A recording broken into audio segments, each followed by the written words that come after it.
वहाँ चंदू नाम का किसान रहा करता था। वो अपनी पत्नी मीना के साथ खुशी से जीवन बिताया करता था। एक बार जब धान की रोपाई चल रही थी, सभी लोग अपने खेतों में धान की रोपाई कर रहे थे।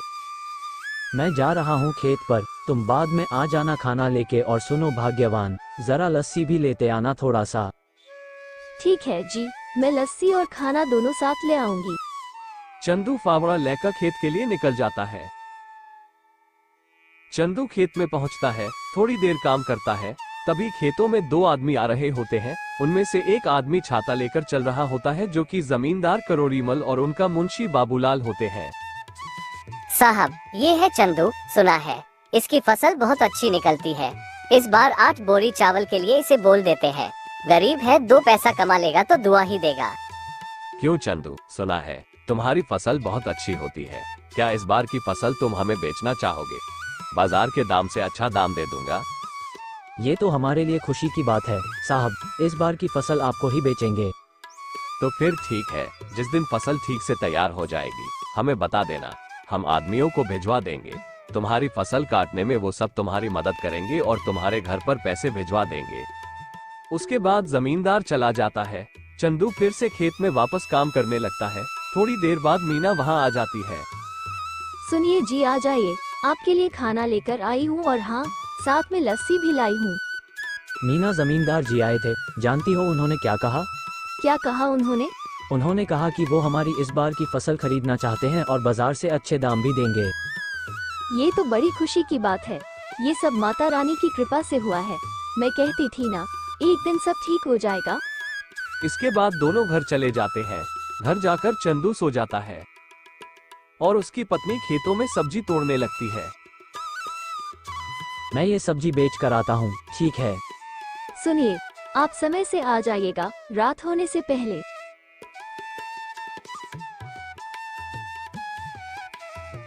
चंदू सब्जी को गांव में बेचकर आ रहा होता है कि रास्ते में एक जगह मछली बिक रही होती है। मछली कैसे दे रहे हो भाई? भाई चंदू सुनो, तुम ये दोनों ले जाओ 100 रुपए में, मुझे जरा जल्दी घर जाना है। ये लो भाई 100 रुपए, आज मीना को कहूँगा मछली के गर्मा गर्म पकौड़े खिला दे। चंदू मछली घर लेकर पहुँचता है। अरे ओ मीना, ये लो मछली, आज पकौड़े खाने का दिल कर रहा है, जरा बना दो। इसी तरह कई महीने बीत गए। चंदू के खेतों में सोने की तरह चमकने वाली फसल तैयार हो गई।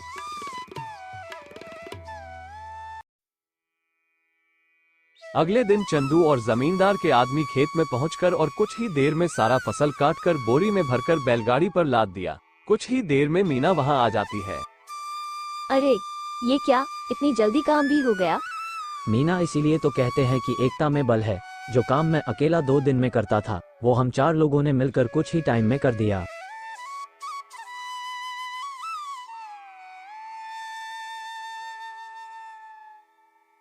अनाज की बोरियां चंदू के घर पर लाकर उसके गोदाम में रख दिया गया।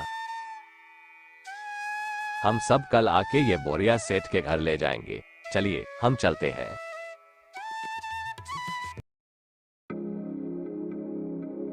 चंदू और उसकी पत्नी भी आराम से सो गए।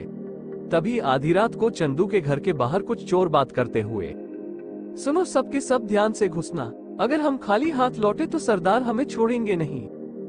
तीनों चोर गोदाम में जाते हैं और सारा अनाज का बोरी लेकर छू मंतर हो जाते हैं।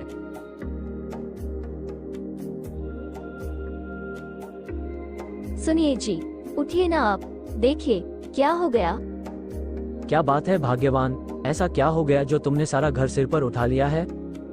गोदाम से अनाज की सारी बोरियां चोरी हो गई है। क्या चोरी, कहाँ पर? गोदाम में जाइए और खुद ही देख लीजिए, हम बर्बाद हो गए, सब कुछ चुरा ले गए। चंदू गोदाम में जाकर देखता है कि एक भी अनाज की बोरी नहीं है, सब चोरी हो गई। तभी बाहर जमींदार के आदमी आवाज लगाते हैं, अरे भाई चंदू, बोरियां तैयार है ना? नहीं भाई, कल रात को ही किसी ने अनाज की बोरियां चोरी कर ली है। ये क्या कह रहे हो भाई? जमींदार जी कहीं गुस्सा ना हो जाए, तुम तो उनका गुस्सा जानते हो ना। आप लोग जाए, मैं खुद जाकर जमींदार जी से बात कर लूंगा।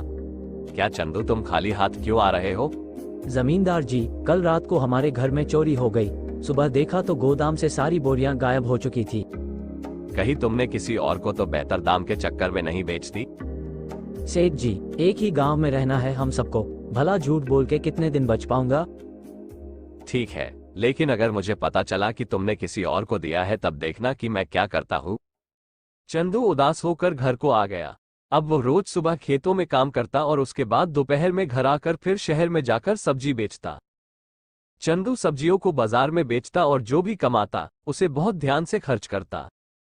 सुनिए ना, कितने दिन हो गए हमें इस तरह सब्जियां बेचते हुए, लेकिन हमारा घर मुश्किल से चल पा रहा है। घर के भी हालात ठीक नहीं है। हमारा गुजारा सिर्फ सब्जियां बेचकर नहीं हो सकता। पहले तो अनाज बेचकर हम अच्छे खासे पैसे कमा लेते थे, जिसमें साल भर थोड़ा थोड़ा घर का खर्च चल जाता था। लेकिन अब तो हमें अगली फसल के पक जाने तक इंतजार करना होगा। आप बताइए ना, ऐसे कैसे घर चलेगा? मैं जानता हूँ, लेकिन मैं क्या करूँ, कुछ समझ नहीं आ रहा। अचानक से चंदू की नजर वहां पर रखे हुए अचार पर पड़ा। भाग्यवान, मैं तो कह रहा था कि हमारी समस्या का समाधान है ये अचार। मेरी बात सुनो ध्यान से, तुम अचार बनाना और मैं अचार लोगों के घर जाकर बेचूंगा। पहले हम लोगों को अचार का स्वाद चखाएंगे, उन्हें पसंद आया तो वो खरीद लेंगे। अगर पसंद नहीं आया तो? अरे कैसे नहीं आएगा, मेरी मीना ने जो बनाया है। इसके बाद मीना अचार बनाने लगी और मीना ने अचार डिब्बों में पैक कर दिया और चंदू उसे टोकरी में रखकर गांव-गांव घर-घर जाकर बेचने लगा। मीना टोकरी के पास गई। उसने देखा कि टोकरी तो खाली है, यानी कि सारा का सारा अचार बिक गया। मीना बहुत खुश हुई।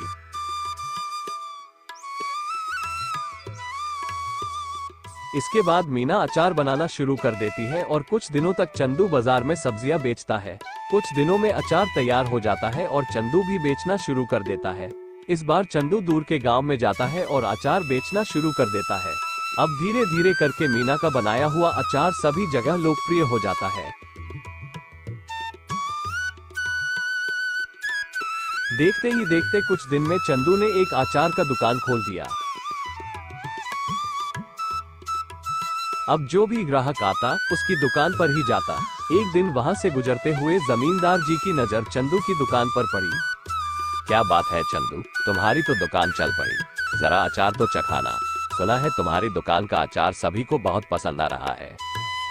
ये तो सबका प्यार है जमींदार साहब, ये लीजिए, आप इसे चख लीजिए। ये तो बड़ा स्वादिष्ट है।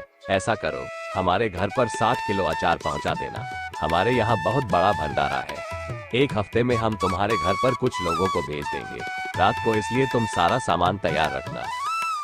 जी जमींदार साहब। रात को जमींदार के लोग चंदू के घर नहीं पहुँचे।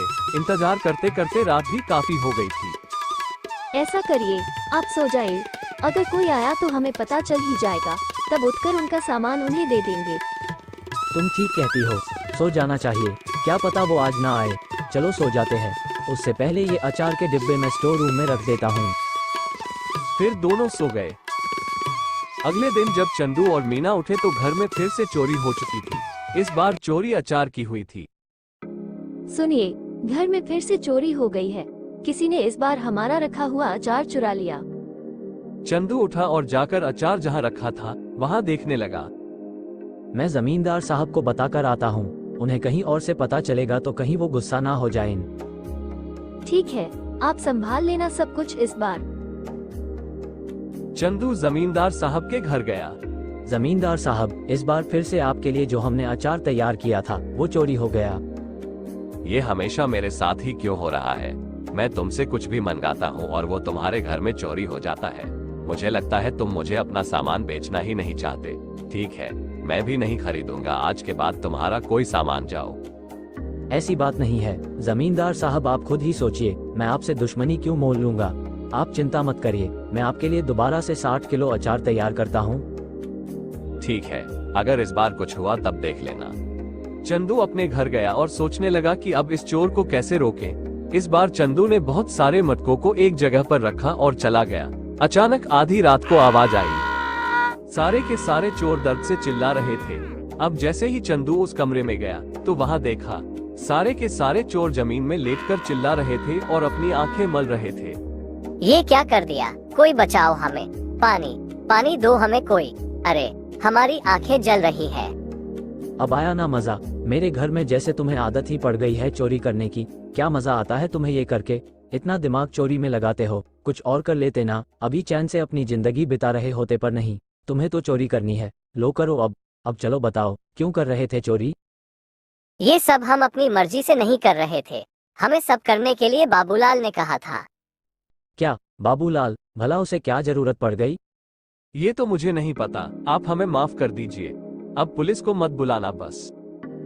ठीक है, नहीं बुलाऊंगा, पर मेरी एक शर्त है, अगर गांव में तुमने दोबारा कभी चोरी की तो बाबूलाल की मदद लेकर तुम्हें पुलिस के हवाले कर दूंगा। ऐसी नौबत नहीं आएगी चंदू भाई, हमें माफ कर दो। अगले दिन चंदू जमींदार साहब के घर गया। उसने जमींदार साहब को सारी बातें बता दी। जमींदार साहब, ये बाबूलाल ही है जिसने आज तक हमारे घर में चोरियां करवाई है। तुम कैसे कह सकते हो कि सारी चोरियां बाबूलाल ने ही कराई हैं? क्योंकि कल मैंने खाली मटके गोदाम में रखवाए थे और दरवाजे के ऊपर मिर्च की थाली रखवा दी थी। जैसे ही उन्होंने दरवाजा खोला, उनके ऊपर लाल मिर्च गिर गई और उन सब की आंखों में जलन होने लगी और वो चिल्लाकर पानी मांगने लगे। बस मुझे पता चल गया, मैं उनके पास गया तो उन्होंने तोते की तरह सब उगल दिया। इस बाबूलाल को पकड़ लो और पुलिस को फोन करो। तभी सेठ के आदमी बाबूलाल को घेर लेते हैं। मुझे माफ कर दीजिए जमींदार साहब, कुछ कीजिए, भला मैं इतने सालों से आपके यहाँ काम पे हूँ, कुछ रहम करिए। मुझसे क्या माफी मांग रहे हो? गलत तो तुमने चंदू के साथ किया है, उससे माफी मांगो। मुझे माफ कर दो चंदू, मैं आज के बाद कभी ये सब नहीं करूँगा। लालच में मुझसे बहुत बड़ी गलती हो गई। गलती तो तुमसे हुई है, लेकिन तुम्हें छोड़ देना मेरे वश में नहीं है। आज तुम्हें छोड़ दूंगा तो कल कोई और चोरी कर लेगा। उनके पास एक सबक जाना चाहिए कि जैसा करोगे वैसा भरोगे, इसलिए मुझसे किसी चीज की उम्मीद मत रखो। तभी दो पुलिस वाले आकर बाबूलाल को गिरफ्तार करके ले जाते हैं।